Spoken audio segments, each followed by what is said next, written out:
jazz musicians were hanging out the windows playing all hours of the night. That's where I wanted to be.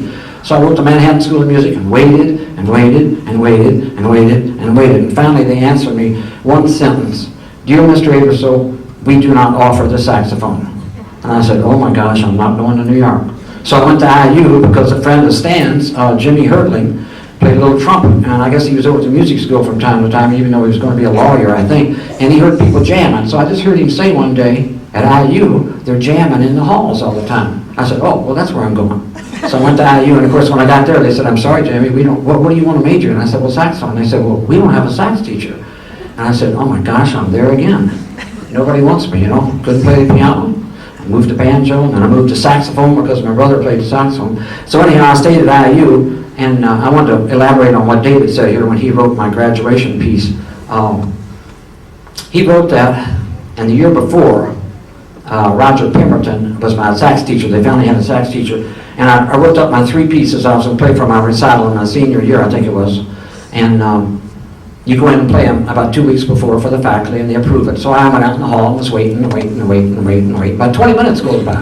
And I'm thinking, boy, I think this is unusual. I just played the pieces, and I thought I did a good job on them. What's the problem? Well, Roger, my teacher, comes out in the hall, and he says, "I've got good news, and I've got bad news." And I said, "Well, give me the bad news first." He said, "You can't play that 4th Bach flute sonata. The flute teacher, James Plummer, doesn't want to hear it on saxophone." I said, "Well, what are we going to do?" He said, "Well, I got another piece by Ravel. It's 1 page. You can memorize it in 2 weeks, no problem." And I said, "Well, what's the good news?" And he says, "Well, next year you can play jazz on your recital." I said, "Jazz? I didn't ask to play jazz." He said, "Well, I know you didn't. But while we're all sitting there talking, the bassoon teacher, Roy Hauser, says, 'Why don't you let him play some jazz? He likes to play jazz.'" And I guess that's what this big huddle was about for 20 or 30 minutes. And next year I played jazz. Roger Pemberton wrote a suite, "I Want to Live," from the movie. He transcribed it, wrote all the notes, and we had like a trumpet, trombone. I played the sax, and kind of featured all of us. And I remember when that recital was over, the recital hall was packed, and it was never packed for a student recital, but they went a step further. They just kept applauding, and they insisted on an encore. I was embarrassed to tears. I mean, it's like, students don't play. Please, come in, have a seat. I understand you play jazz, and we're going to have to go home. Really, I was scared. I walked all the way around the building, came in the back door for a week. It seemed like about 2 weeks. And I said, "Well, I guess he's not going to do anything, you know." But that was the beginning of jazz at IU. And I'm delighted. And then the next year, David wrote this piece. And of course, it was full again. I remember when we got married, my mom told Sarah, "Don't send him back."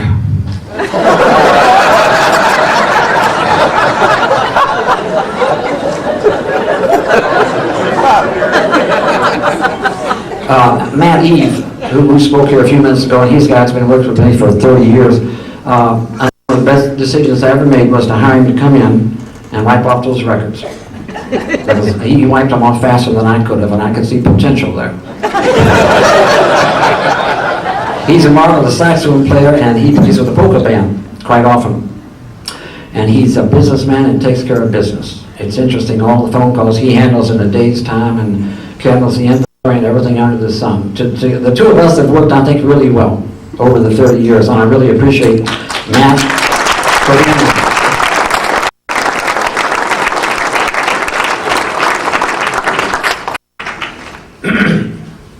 I want to tell you a story about David Baker. Sarah and I don't know if we were married or if we were just dating. She went to school at IU for 1 year, and then she dropped out. I remember our planned date. We went over to the Union Building, and we were sitting there having a Coke, and I'm thinking, well, this is going pretty good. And I say to Sarah, I said, "Would you like to go downtown, see a movie?" And she says something I'd never heard before. She said, "I've got to study." And I'm thinking, what is that? Because we practiced, but we got together a little bit later, and we probably did go to a movie.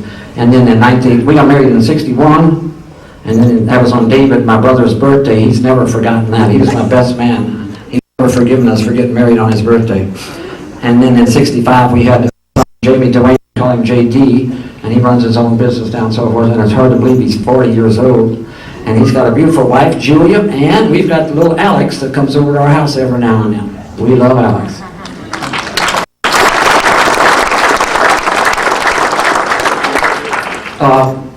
Forgiveness. I've always thought forgiveness is important, and I've tried to practice them, and you know how it is, sometimes it works and sometimes it's just really hard to forgive. Well, my mom was a very forgiving person. I can remember getting these many, many whippings. I really did. I mean, I got a ton of them. And you know, I should have a leather rear. But anyhow, I never will forget, she'd give you a whipping, and then like maybe half hour later, say, now don't forget we're going to show tonight. You know, I want to go to Fountain Ferry, if you remember what Fountain Ferry was. And another thing I remember was she probably said something like, Jamey, I want you to paint that fence out there this afternoon. And I said, ugh! And I was going out the back door, I don't know how young I was, and I was saying in my mind not good things about my mother. And I leaped, is that the word, leapt, onto my bicycle. I jumped onto my bicycle, and in jumping onto my bike, I hit my knee on the pedal. Oh, I hit it hard, and the pain went up through my brain. And I said, I wonder if what I was thinking had anything to do with me hitting that pedal. Thoughts are things and can become crimes or miracles in their application. So I tried to live by my mom's